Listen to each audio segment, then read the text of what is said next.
Yan guys, bali po ito po yung bigay po ni Ate Gemma tapos po ni Kuya Roy. Thank you po. Ate Gemma, napapunta po sa akin ito pong dalawang dress na ito Yan. Kagabi lang po ito sinukat-sukat ko. Ay sa akin na po ni Tita Maling binigay at medyo kasya ng kaunti. May kailangan lang po pasikipan ng kaunti at medyo malaki. Tapos po ito pa po ang may t-shirt. Bali po yan pa kay Mama. Tapos po may ternuhang pants. Yan. Tapos po itong itong hoodie. Tapos po meron pong towel. Tapos po may sombrero pa itong. Bali po itong sombrero na ito ay kasama po nito aking hoodie jacket. Yan. Tapos po may chinelas po yan po kay Mama. Tapos po tayo ay may damit. Yan. Tapos po tayo may matte lipstick. Yan. Tama-tama po. Ubus na yung aking lipstick na galing din po kay Ate Gemma. Tapos po may dalawa po dito kaming lotion. Tig-isa po kami ni Mama. Tapos po meron din po kaming pasta. Yan. Tapos po may 3 sausage. Tapos may 2 pong spam. Tapos at meron din pong kape. Yan. Napakadami po na ubusin. And guys, bali po tayo dito ay may ubod ng niyog.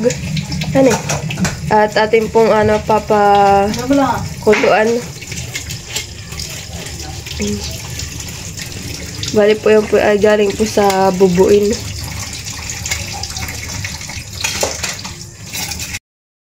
Yan guys, tapos na po nating pakuluan po itong ating ubod ng niyog. Yan. Ito po ay mamaya po namin lulutuin. Gagataan po ito. Thank you po pala sa itay po ni Mahali ang po ibigay po sa akin. Akin daw po itong i-vlog. Thank you po. Tayo po muna takpan. Yan guys, tayo po magluluto na po ng ginataan na ubod. Atin po ilalagay na po itong gata.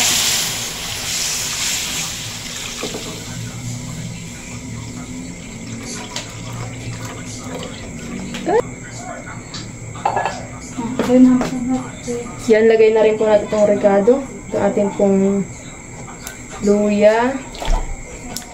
Tapos po itong bawang. Tapos pilagay na rin po natin itong salay.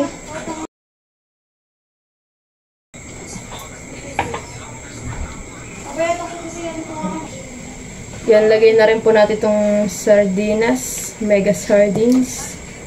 Bali po 2. Ito po yung para sa maanghang. Sabi ni Mama, bakit daw para sa maanghang?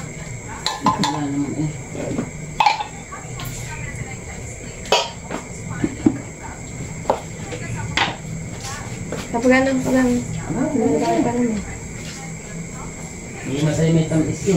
Yan, lagyan din po natin ng asin. Yung asin pa naman namin medyo malalaki ang ano. Ito po haluin.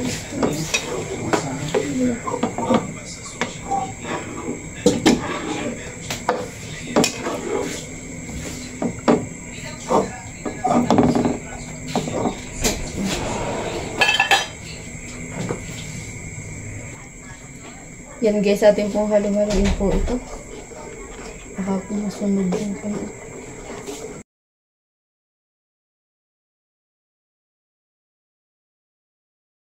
Yan guys, antay lang po natin siyang kumulo ng maigi. At atin po ilalagay na ubod ng nug. Yung ubod.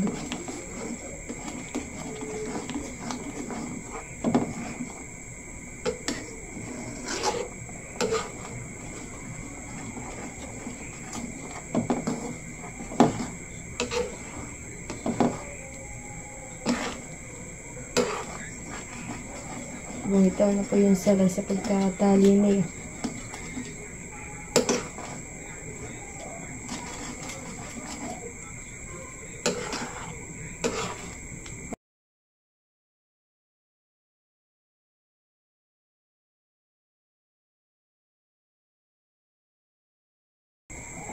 Yan guys, lagyan din po natin ang paminta.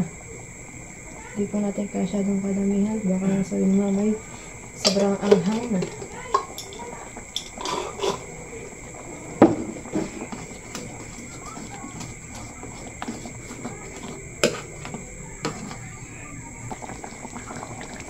Yan guys, lagyan na po natin itong ubod ng nyog. Ganda na. Baka mamay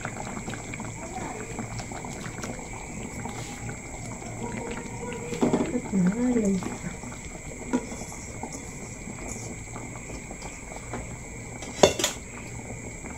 Kung hindi pa nakakatikim ng ganitong luto ng ubod.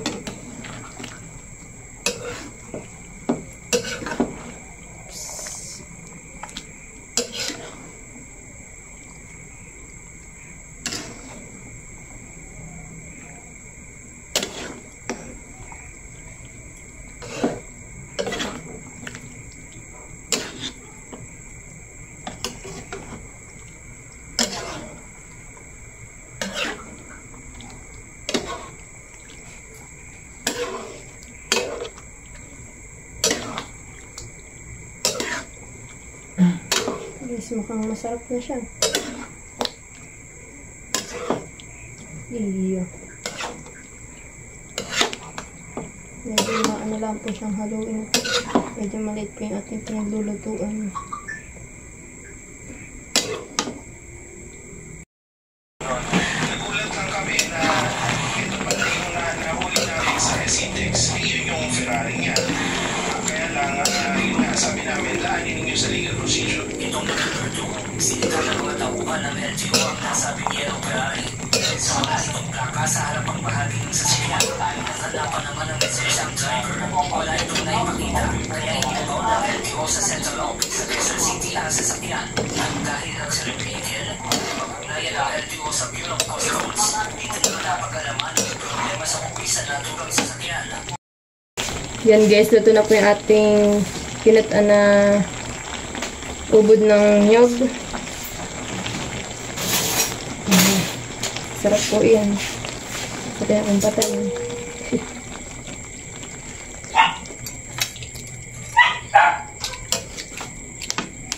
Sarap nga. Yan guys, luto na po yung ating ubod ng nyog na may sardinas. Yan lang po ang ating lahok. Dahil po yung ating po sa ilalahok na hipon ay ano na. Yung ating po ilalahok na hipon ay gagawin na po yata ni Mama Okoy. Ito po yung ating ibibigay. Ito po ay kay Tita Unik, kay Tita Adjaw, tapos po ka na Tita Huya, tapos po ka na Lula po. Yan. Yan lang po ating bibigyan. At di naman po kadamahin po yung ating niluto. Kaya tayo po yung papanilaan po. Thank you for watching. Like, comment, and share.